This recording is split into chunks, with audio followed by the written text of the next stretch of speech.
ঢাকা থেকে premier league শেষ করে নিজ শহর চট্টগ্রামে ফিরছিলেন জাতীয় দলের ক্রিকেটার নাঈম হাসান, কিন্তু নিজ শহরেই এই ক্রিকেটারকে পড়তে হলো চরম হেনস্থার মুখে। শুক্রবার রাত 11:30টায় চট্টগ্রাম নগরীর লালখান বাজার ফ্লাইওভারের মুখে নাঈম হাসানের সিএনজি অটোরিকশা থামায় পুলিশ ও সাদা পোশাকের কয়েকজন ব্যক্তি।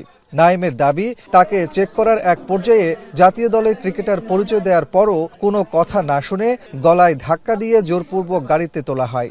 এক পর্যায়ে তাকে পাইপ ও লাঠি দিয়ে আঘাত করে পুলিশ। এ সময় আশপাশের লোকজন তাকে চিনতে পারলে তারাও পুলিশকে বিষয়টি জানায়। পরে ওসির নির্দেশে নিয়ে যাওয়া হয় থানায়। নোভা এলইডি টিভি, ঝকঝকে ছবি, নিখুঁত শব্দ, 5 বছরের ওয়ারেন্টি। নোভা মানি সঠিক মান, নিশ্চিত সেবা। ঘটনা শুনে মধ্যরাতে থানায় হাজির হন পুলিশের ঊর্ধ্বতন কর্মকর্তারা। চোখ নিচে নামাই কথা বলো। ওসি আমাকে বলছে, আপনাকে বলতে আমি ওনাকে পরিচয় দিয়েছি।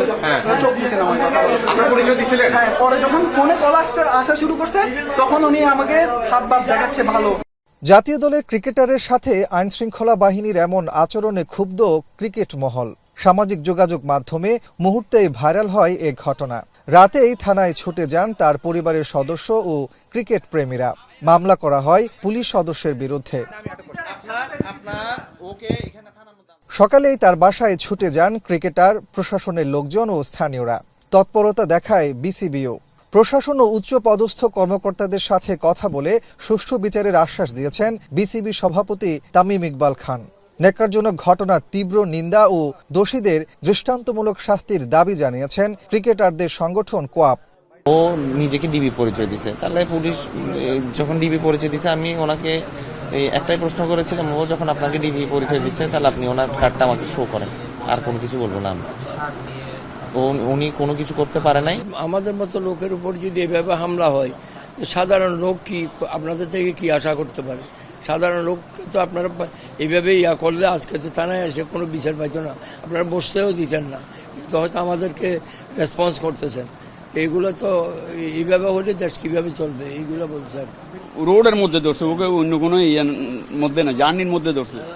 এর ভিতরে পরিচয় দেওয়ার পরেও ওকে যেই ধরনের শারীরিকভাবে শুরু করছে, তখন ওর কোনো ধরনের ডিসিশন নেওয়ার মতো আর পরিস্থিতি ছিল না। শুধু ওর আব্বাকে টেলিফোন করে বলতেছে যে আব্বা আব্বা ওরা আমাকে নিয়ে যাচ্ছে, ওরা আমাকে মারতেছে, এতটুকু।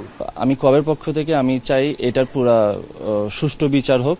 আর একটা জিনিস হচ্ছে, আমি আমাদের প্রেসিডেন্ট মিথুন ভাইয়ের সাথে কথা হয়েছে, ওনার সাথে কথা বলে আমরা একটা ডিসিশন নিয়েছি যে যারা এই কাজটা করেছেন, যে তিনজনের কথাও এসেছে, ওনারা যেন জনসম্মুখে এসে মাফ চায়।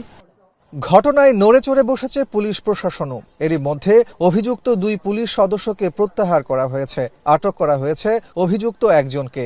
এছাড়া বিভাগীয় মামলার আশ্বাস দিয়ে গণবিজ্ঞপ্তি জারি করেছে সিএমপি। পুলিশ সদস্যদের মধ্যে যারা দায়ী আছে তাদের বিরুদ্ধে যথোপযুক্ত ব্যবস্থা নেওয়া হবে এবং অলরেডি আমরা 2 জনকে সাসপেন্ড করেছি, সাময়িক বরখাস্ত করেছি। শুধু সাময়িক বরখাস্ত নয়, এটার জন্য এটা সর্বোচ্চ শাস্তি নিশ্চিত করা হবে, বিভাগীয় ব্যবস্থা নিশ্চিত করা হবে। উনি ন্যায় বিচারটা পাবেন এবং আইনানুগ ব্যবস্থা নেব। আমরা পুলিশ সদস্য যেই হোক না কেন, আমরা এই ব্যাপারে জিরো টলারেন্স এবং মার্সিলেসলি আমরা কারণ এটার সাথে আমাদের পুলিশের অনেক কিছু জড়িত, আমাদের ইমেজ জড়িত। এ ঘটনায় 3 সদস্যের তদন্ত কমিটি গঠন করেছে সিএমপি। 7 দিনের মধ্যে প্রতিবেদন দিতে বলা হয়েছে। কাজী মাহফুজ, এখন চট্টগ্রাম।